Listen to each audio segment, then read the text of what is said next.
Listo.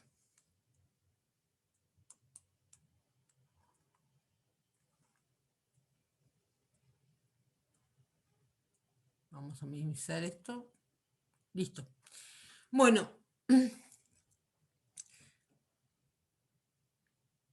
Es fundamental que hablemos de baterías y vamos a empezar a hablar desde lo más sencillo de baterías hasta lo más complejo. No creo que terminemos hoy el tema.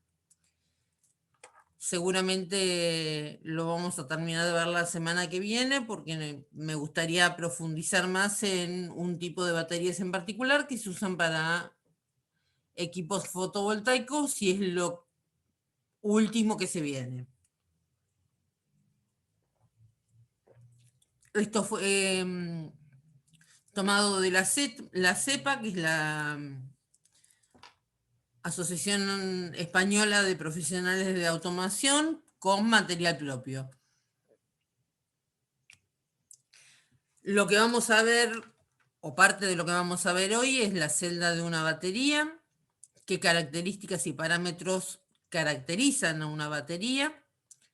Dentro de las baterías, las distintas clases de baterías, desde lo fundamental, que es plomo ácido, que es la que utilizamos para los vehículos, hablando del vehículo convencional, ¿no? Los que tenemos todos. Baterías de níquel, metal hidruro, baterías de litio, baterías de sodio, metal cloruro, baterías de metal aire, comparación de las distintas metodologías de almacenamiento y qué es lo que nos deviene el futuro con respecto a baterías. No creo que lleguemos a ver todo el paneo de las baterías, pero bueno, este material me comprometo a subirlo, no hoy, calculo que el jueves seguro que lo tienen en el campus. Pensé que hoy iba a hablar más tiempo de la parte anterior, pero la pasamos bastante rápido. Bueno, una batería se caracteriza por dos parámetros. Por un lado, el voltaje de la batería, que tiene que ver con la cantidad de celdas que se colocan en serie.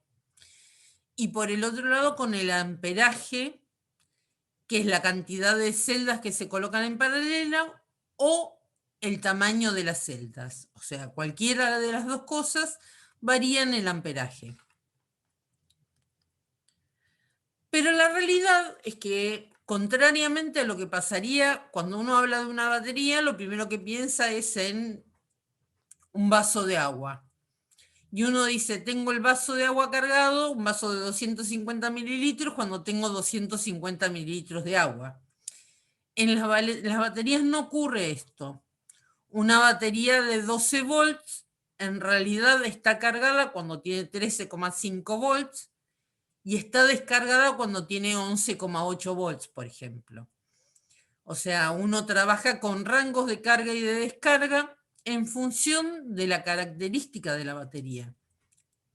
Cada batería tiene una profundidad máxima que es recomendable descargarlo. No sé si a ustedes les pasará con los celulares, pero por ejemplo mi celular cuando llega al 60% me dice activar modo de ahorro de batería. ¿A ustedes les pasa lo mismo?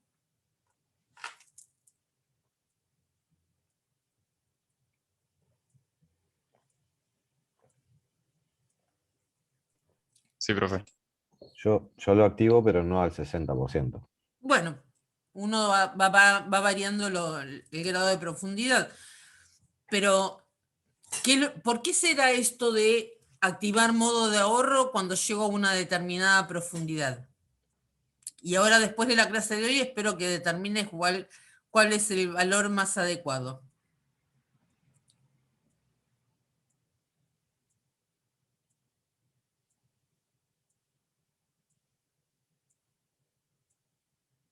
¿De qué les parece que dependerá ese valor?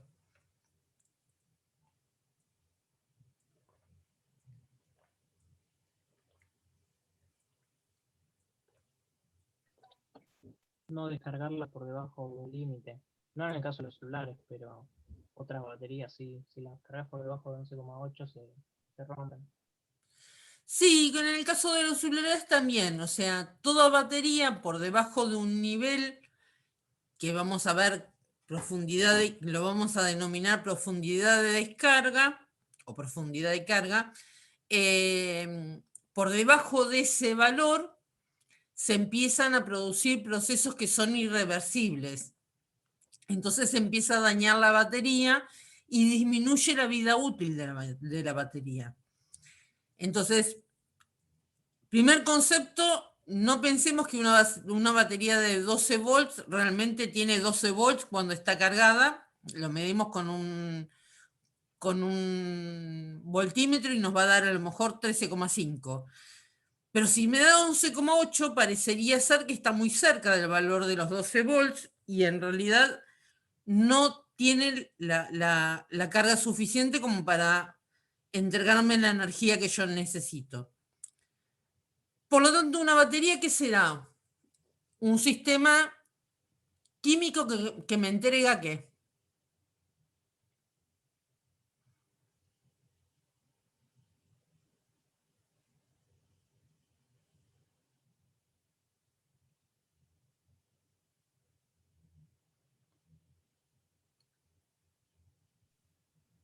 ¿Energía? Me entrega energía. ¿Qué tipo de energía?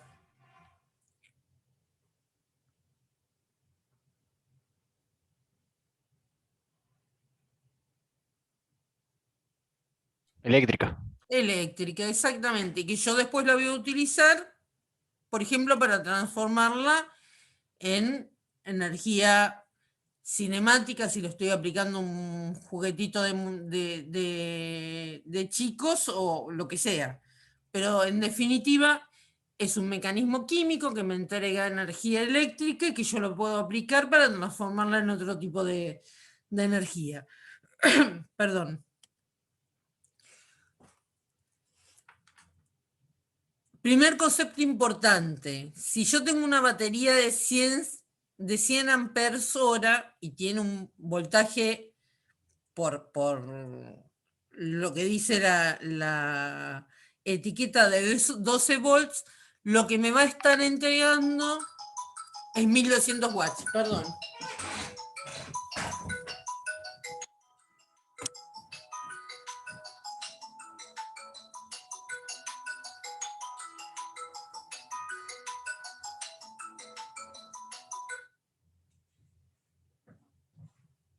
Mil disculpas, pero no esperaba ese llamado, ya lo cortamos. ¿De dónde viene esa energía que me va a estar entregando? De multiplicar los 12 volts por los 100 ampere hora, que es la capacidad de la batería.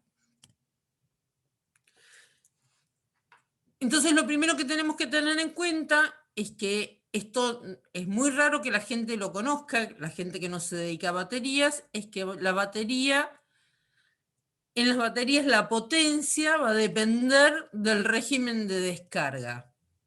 Entonces, una de las cosas que uno encuentra en la etiqueta es que dicen por norma, por ejemplo, que son C5 o que son C10 o que son C20. ¿Qué quiere decir ese C que te aparece en la etiqueta? La capacidad que me va a entregar en esas horas de funcionamiento. Por ejemplo, una batería C20 me va a entregar la capacidad de la batería en 20 horas de funcionamiento. Una batería C10 me va a entregar la capacidad de la batería en 10 horas de funcionamiento. Por lo tanto, en función de qué tipo de uso yo le voy a dar, yo voy a necesitar, y esto está normado, baterías que sean C5 o que sean C20, depende del uso. ¿En qué usarían baterías C5? ¿Dónde necesitan que se lo entreguen rápidamente? O C1. Un vehículo. Exactamente, una batería de arranque, yo necesito que me entregue toda la energía lo más rápido posible para que arranque. Y un C20,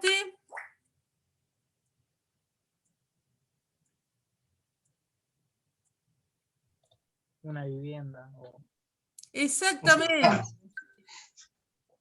Un sistema, por ejemplo, fotovoltaico que me está alimentando una batería, yo quiero que me lo entregue en la mayor cantidad del tiempo posible. Que se cargue en un determinado tiempo, pero tampoco que me lo entregue todo junto, sino que me lo entregue, se dice por goteo, que se cargue por goteo y que me lo entregue por goteo, que me lo entregue en una cantidad de horas, por ejemplo, 20 horas, asegurándome que 2 días, 3 días, 5 días, yo voy a contar con que esa batería me va a entregar la energía y me va a asegurar que durante el tiempo que está nublado yo voy a tener, por ejemplo, energía eléctrica en mi hogar.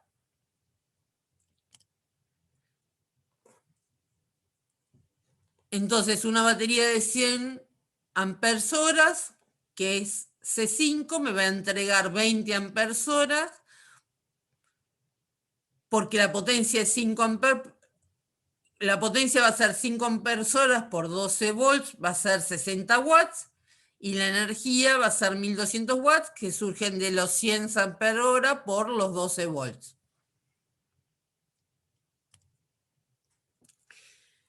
Entonces, según una norma americana, la cantidad de amperes horas que figura en la batería es la capacidad que esta me va a entregar en, por ejemplo, 20 horas de funcionamiento a 20 grados centígrados. ¿Por qué será importante la temperatura?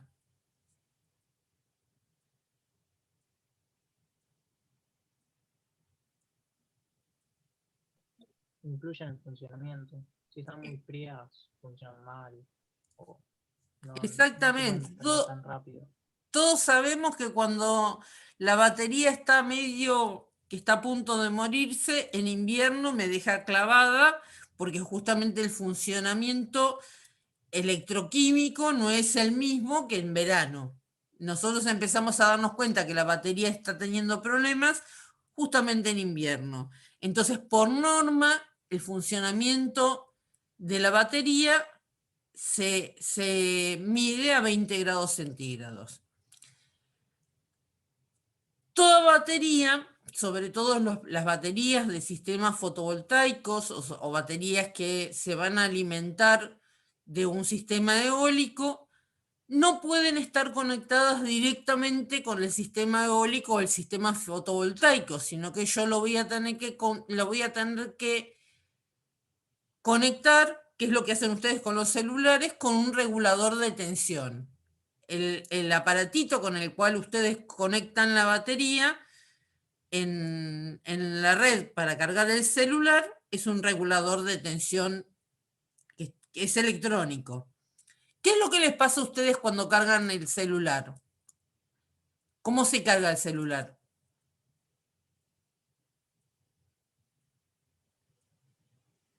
En cuanto a velocidad de carga me refiero. Sí, cuanto más descargada, más rápido, y cuanto le falta cada vez menos para llegar, por ejemplo, al 100%, tarda mucho más por la capacidad que le tenés que meter de energía. Exactamente. Y esto está hecho a propósito para preservar a la batería. Entonces, tenemos 3 fases de carga.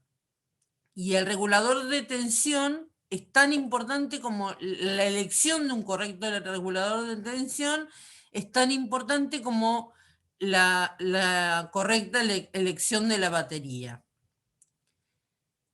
Tenemos una fase que vamos a denominar bulk, en donde se fijan los parámetros o ya viene fijado de acuerdo a las características de la batería, en donde si está por debajo de un determinado valor, si la batería es de 12 volts, por debajo de 11,5 se va a desconectar, por encima de 11,7 se reconecta y se va dando la curva de carga hasta llegar a un 80% de la carga.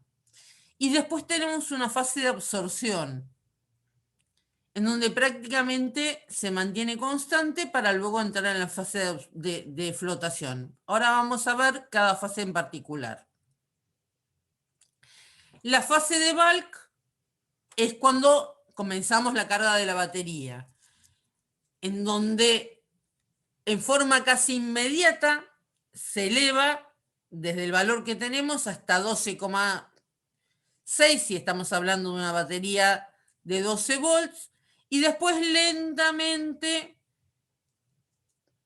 va de 14,4 a 14,8 dependiendo del tipo de batería. ¿Por qué? Porque de esa manera lo que está haciendo es asegurarse llegar al 80% aproximadamente de la carga.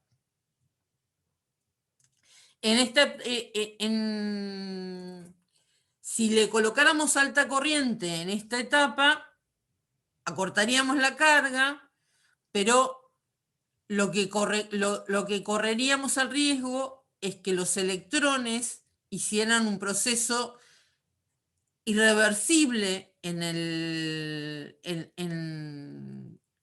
las placas, se produjera gasificación y probablemente dañarían ánodo y cátodo, y probablemente también tendríamos pérdida de electrolito por pérdida de hidrógeno. De hecho, un proyecto en el norte, en las escuelas rurales, donde se les dotó a cada escuela rural de Salta y Jujuy de baterías, y se hizo un relevamiento un año después, y el 80% de las escuelas no les funcionaba el equipo fotovoltaico, y el problema no era el equipo fotovoltaico, el problema era que nadie había revisado las baterías. Entonces, al no haber nadie revisado las baterías, la mitad de las baterías no tenían electrolito, habían tenido problemas de descarga, no los habían controlado. O sea, esto es fundamental, que no tenían reguladores de carga, el sistema que habían hecho. Entonces, la fase de bulk es importante que sea relativamente rápida, pero hasta el 80% de la carga. Después tenemos la fase de absorción, que se da entre el 80 y el 100% de la carga, pero la pendiente disminuye y depende del grado de descarga del tipo de batería, va a tardar distintos tiempos. Por ejemplo, las baterías de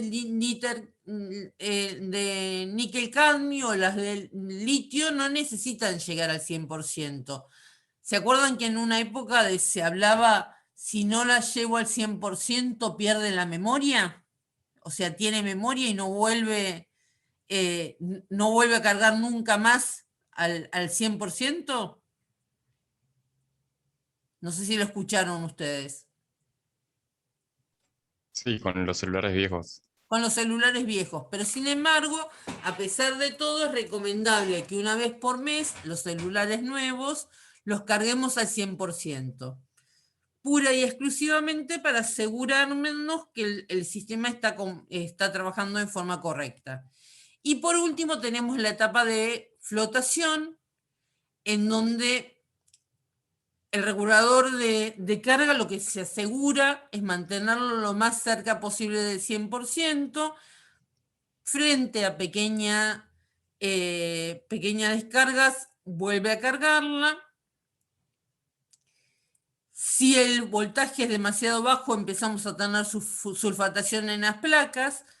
Por lo tanto, es fundamental también que esta etapa se respete.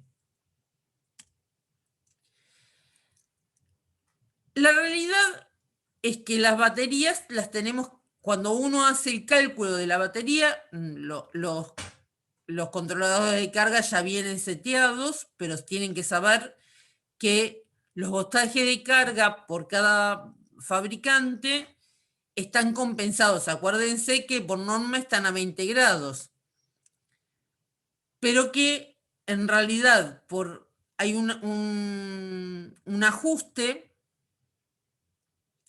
de menos 4 milivolts por cada grado centígrado que levanta. O sea, si tomamos en cuenta la temperatura ambiente y la temperatura que adquiere una batería cuando se carga, en general se tienen que compensar los voltajes por temperatura para evitar justamente la gasificación del electrolito. Ahora después vamos a ver qué es electrolito. Y esto afecta a las tres etapas, a la de bulk, la de flotación y la de absorción. tenemos que tener una protección por cargas profundas, que es lo que dice el celular. Ojo que estás por debajo del 10%, aplica control control de batería, no dice, protección de batería. Porque de esa manera, por debajo de ese valor, me aseguro no descargar demasiado. ¿Por qué? Porque una vez que se descarga demasiado, de vuelta, empiezo a tener daños irreversibles en los electrodos y en el electrolito. Y por otro tenemos algunas baterías, que ahora después vamos a ver cuáles son, necesitan lo que se llama un refresco, para que no memoricen las viejas baterías. Entonces, si ustedes eligieron una batería que requiere el modo de refresco, lo que uno tiene que hacer es presionar un botón que dice refresh, 10 segundos, se desconecta el cargador, se vuelve a conectar automáticamente y vuelve a llegar al mínimo de desconexión y vuelve normalmente al valor habitual.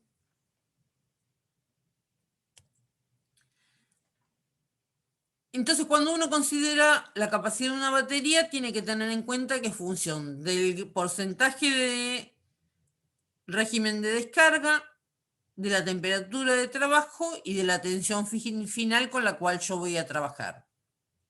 Bueno, ¿qué pasa con el régimen de descarga? Fíjense la tabla de la izquierda. Si yo tengo un régimen de descarga de 0, voy a tener una capacidad nominal de 0. Si yo tengo una descarga de 20, que estamos hablando de una C20, voy a tener una capacidad de 100%. Pero si tengo una descarga de 100 horas, o sea que es 5 veces la capacidad nominal, voy a tener una capacidad nominal de 110%. O sea, puedo incrementar la capacidad nominal. Conforme crecen las horas, va a incrementar la capacidad nominal. Lo cual quiere decir que si yo a una batería C20 le quiero sacar la energía en 8 horas, yo no voy a obtener la energía que tiene contenida, sino que voy a obtener el 88% de la energía solamente. Y eso es fundamental que lo sepamos, o sea, no forzar a una batería C20 a entregar la energía en la menos cantidad de horas de la que está diseñada. Segunda cuestión. Con respecto a la tensión de descarga, si la tensión final es de 1,75, yo voy a tener 1,8 volt pico. Cuando el régimen de descarga es lento, y si es 10,5, voy a tener 10,8. Ahora vamos a ver la tabla. Cuando el régimen es lento, no conviene que la tensión final esté por debajo de 1,8. Lento se considera una descarga de 5 amperes horas en una batería de 200 amperes hora. Régimen normal es la capacidad dividido 20 horas. Acuérdense de eso. Si me diera bolilla... Ah, no, es esto yo me olvido que esto no acciona con... Bueno. Esperen que voy para atrás porque por alguna razón no me está mostrando el gráfico. Bueno, les debo el gráfico, chicos. Desapareció el gráfico.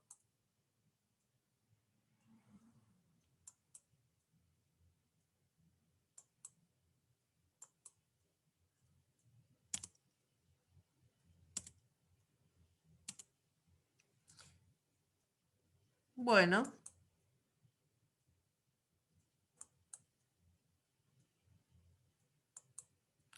Y la tasa de descarga, bueno, se las debo. La tasa de descarga, por alguna razón, esperen, vamos al gráfico anterior. Esto ya lo vimos. La descarga no lo vimos. De vuelta. Esta es la curva y es lo que yo les decía hace un rato. Yo a una batería C20 que voy a obtener la capacidad nominal al 100, en 100 horas puedo obtener un 110%. La tasa de descarga va a depender de la característica o la capacidad de la batería. Por ejemplo, una de 50 amperes horas con una tasa de descarga de C10 me va a entregar 5 amperes. Los fabricantes sugieren tasas no superiores a C5 en función del uso. Los que hacemos equipos fotovoltaicos, en general buscamos tasas de descargas ideales de C100 como mínimo de C30. Ahora, ¿se imaginan que una batería con C100 o C30 será fácil de conseguir?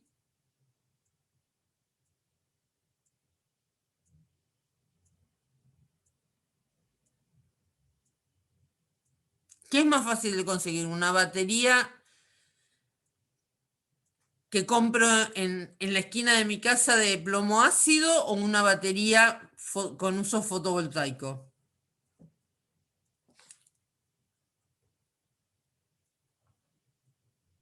Las de plomo la compro en el mercado, las Exactamente. fotovoltaicas no se consiguen en cualquier lado. Entonces, imagínense que yo estoy haciendo una instalación para que sea una escuelita en el medio de la Quiaca, que llegan a Lomo de Burro y que el negocio más cerca lo tiene a 5 horas de Lomo de Burro. ¿Me puedo dar el lujo de ponerle una batería fotovoltaica que tengo que pedirla y la tienen que mandar de Buenos Aires o de Mendoza? ¿Es coherente?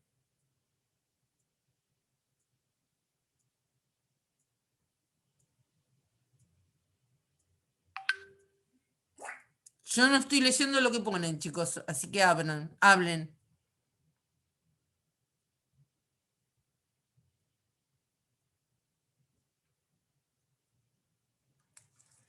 ¿Qué les parece?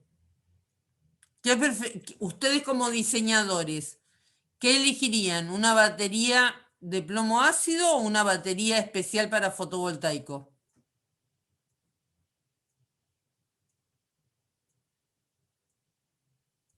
Plomo ácido.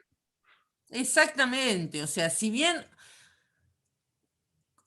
tengamos en cuenta que en ingeniería uno primero elige lo ideal y después ve las restricciones con las cuales se está enfrentando.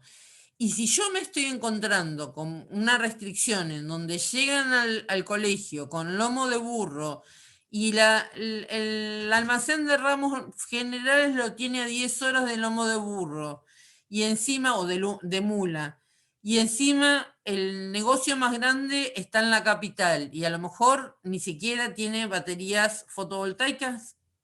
Una cosa es lo que dice el manual y otra cosa es lo que es viable.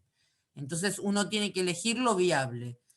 Lo ideal es poner una batería con tasa de descarga de 100, de 100 mínimo para lo que es fotovoltaico, pero o de 100 o de 30 mínimo. Pero en la práctica uno tiene que elegir lo que es viable para el lugar físico donde está haciéndolo en función de las posibilidades reales. Entonces veamos los regímenes, de descarga de los distintos tipos de batería o profundidades de descarga máxima recomendada de las distintas tipos de batería. La batería de plomo antimonio, que es una batería vieja, tiene una descarga máxima recomendada del 80%. La de plomo arranque, que es la batería que tenemos todos en los autos, entre el 15 y el 50%. Por debajo de eso, empiezo a tener procesos irreversibles. La de plomo calcio, del 60%. La del níquel cadmio, que ya se dejó de utilizar, pero en una época fue el furor, del 90%. Esa era la descarga máxima recomendable. Una pregunta, las baterías las de calcio plata, las que reemplazaron las plomo, ¿esas serían las de plomo calcio? O sea, estarían acá. Sí, serían las de plomo calcio, exacto. Ok.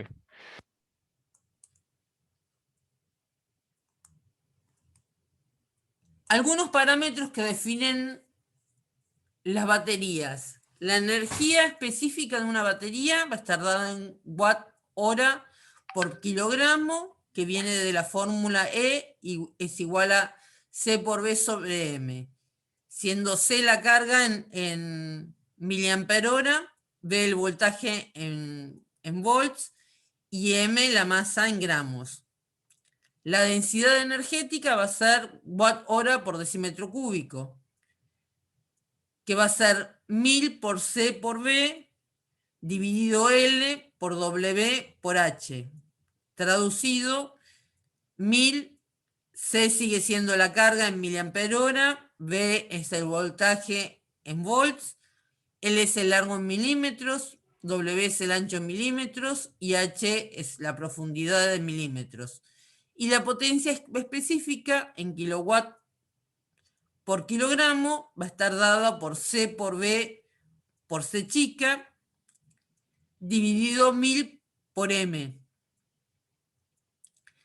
siendo C mayúscula la carga en miliampere hora, V el voltaje en volts, C chica es la capacidad de descarga en 1 sobre horas, 1000 es un factor de conversión y M es la masa en gramos. ¿Cómo está compuesta una batería convencional? Yo podría haber pasado de vuelta acá. Una batería convencional está formada por un borne positivo, un borne negativo, una tapa flexible. Hoy las baterías vienen, entre comillas, dicen que son, ay, no me sale la palabra, sin mantenimiento. Eso es una gran mentira, en realidad es la mejor manera de asegurarte que compres las baterías con más frecuencia. Todas las baterías tienen mantenimiento, pero se sellan esta tapa flexible como para que no puedas adicionar agua destilada en el electrolito. Orificios para rellenar con agua destilada, que eso fue el problema que encontraron en las escuelas. Un recipiente exterior que lo preserva a la batería de golpes. El electrolito, que es agua destilada con un conductor, que puede ser ácido sulfúrico o algún otro conductor. El puente entre las conexiones. La placa positiva, que en este caso es una batería de plomo, está hecho de aleación de plomo. La característica de la placa no es una placa lisa, sino que fíjense que tiene dibujitos. Estos dibujitos que tienen son perforaciones o estampados, o digamos, improntas, y eso va a depender del tamaño de las burbujas de gases que se van a desprender y de las moléculas que van a llegar, que se diseñan de manera de optimizar el intercambio iónico. Los separadores para asegurarse que no haya cortocircuito entre cada celda, porque la batería está compuesta por varias celdas. Una zona de depósito de residuos y la placa negativa, que está hecha de aleación de plomo. Pero la realidad es que el pack batería, esta es la parte que vimos recién, está hecha de los módulos con las celdas, los sensores, pero aparte tiene conductos de refrigeración, tiene sistemas de refrigeración y conexiones, tiene parte electrónica de las celdas, tiene una unidad de control de la batería, tiene conexiones de alta tensión, Tiene un circuito electrónico de alta tensión que puede ser contactores y fusibles y tiene un circuito de desconexión cuando tienen incorporado el regulador de carga a la batería, que es lo que ocurre con las baterías más modernas, sobre todo no las de plomo ácido, sino las otras. La energía de la batería va a estar dada en términos de la capacidad y la tensión de descarga, y va a ser C por B en watts hora. La capacidad va a cambiar con el grado de descarga, la intensidad de descarga afecta al valor de la tensión, por lo tanto, esta energía va a ir variando en el tiempo, no es constante y es función de estas dos variables. Veamos cómo está compuesta la unidad de la batería, que es una celda de la batería. La celda de la batería es como si fuera una parte, un sándwich de un montón de, o una rebanada de pan lactal, por decirlo de alguna manera, de un montón de rebanadas de pan lactal que componen la batería. Esta unidad va a estar formada por un electrodo negativo, un electrodo positivo, un electrolito y una conexión que permite la migración de los electrones entre la zona del electrodo negativo y el electrodo positivo, y va a depender el flujo hacia un lado o hacia el otro en función de si yo estoy cargando o descargando la celda. La reacción que se produce entre los dos electrodos, lo vieron en química, es una reacción redox. Acá no sé por qué aparece con... es el corrector de Windows. Y la diferencia de potencial va a tener que ver con la transferencia de los electrones y de los iones. De vuelta, tengo el electrodo negativo, tengo el electrodo positivo, tengo una parte de material activo, tengo el soporte, tengo una parte de material activo en el ánodo y un separador y un electrolito que me va a permitir migrar las cargas. Desde el punto de vista de fabricación de celdas, yo puedo tener tres tipos de formas físicas de hacerlas, que son celdas cilíndricas, celdas rectangulares y celdas tipo bolsa o pouch. Y las celdas las puedo agrupar de dos maneras. Las puedo agrupar en serie o las puedo agrupar en paralelo. Todo depende de qué es lo que quiero obtener. ¿Hasta acá vamos bien?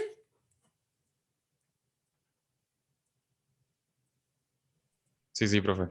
Se fueron todos. Bueno. La ley que gobierna la tensión en una batería es la ecuación de Nernst, que es tensión cero menos RT sobre NF por el logaritmo natural de pi, que es la actividad de los productos, dividido pi, la actividad de los reactantes. Y las características que van a definir la batería son tres resistencias que le voy a tener en todas las baterías. Voy a tener una resistencia debido a la ley de Ohm, que tiene que ver con los electrodos que voy a elegir, con las conexiones y con la resistencia del electrolito. Tengo una resistencia a la transferencia, que tiene que ver con la transferencia de carga en las reacciones de los electrolitos. Y tengo una resistencia de concentración que tiene que ver con la difusión de los iones en el electrolito. Yo me olvido que esto no me da bolilla si no lo hago acá. Los parámetros característicos de las baterías van a ser la capacidad en amperhora, como lo dijimos antes, el estado de carga, que lo vamos a llamar SOC, Acá vemos el estado de carga en función del rendimiento. Y fíjense que en el régimen de descarga va disminuyendo, en el régimen de descarga va incrementándose. ¿Por qué? Porque yo tengo una potencia máxima, una tensión máxima y por debajo de ahí va bajando. El estado de salud que tiene que ver, lo vamos a denominar SOH, la energía de la batería, la potencia de la batería, el rendimiento, el ciclo de vida y el calor generado. Si yo hago la suma del ciclo de carga con el ciclo de descarga, voy a obtener una curva que es la verde, que es el ciclo neto, en donde me va a dar un punto óptimo de trabajo, que es el punto óptimo de carga, que está asociado a un rendimiento determinado.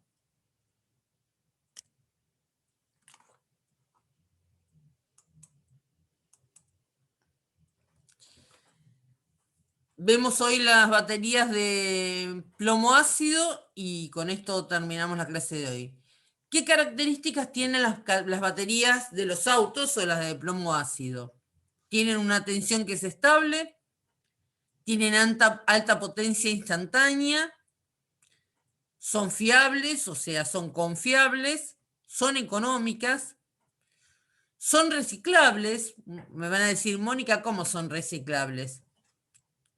¿Cómo son reciclables?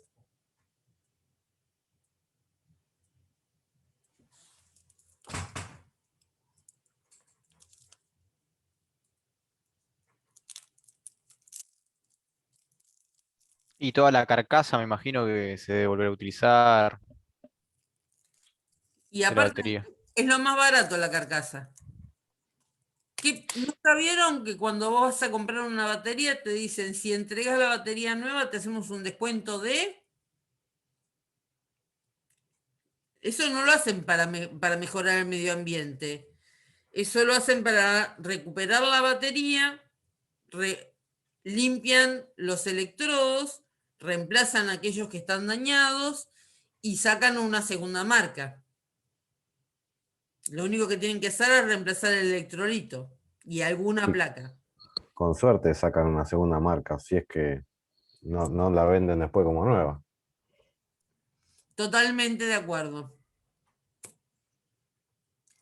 Las desventajas que tienen es que tiene baja energía específica.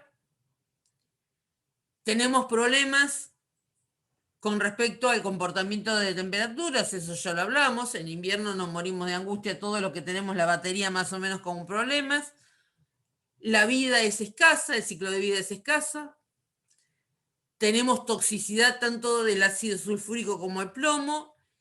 Y las posibles causas de avería son la sulfatación, cuando se pasó de temperatura, la oxidación del electrodo, cuando perdí electrolito, la corrosión, que tiene que ver con pérdida de electrolito, y el futuro de estas baterías son las baterías que se denominan EPS, que vamos a ver más adelante.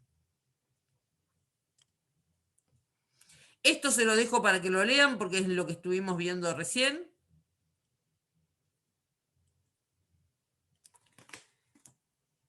Y yo no me metería en baterías de níquel metal hidruro porque ya es meterles demasiadas fichas un día que los maté con hidrógeno,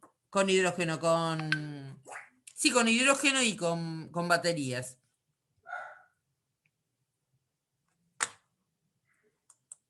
¿Alguna duda, chicos?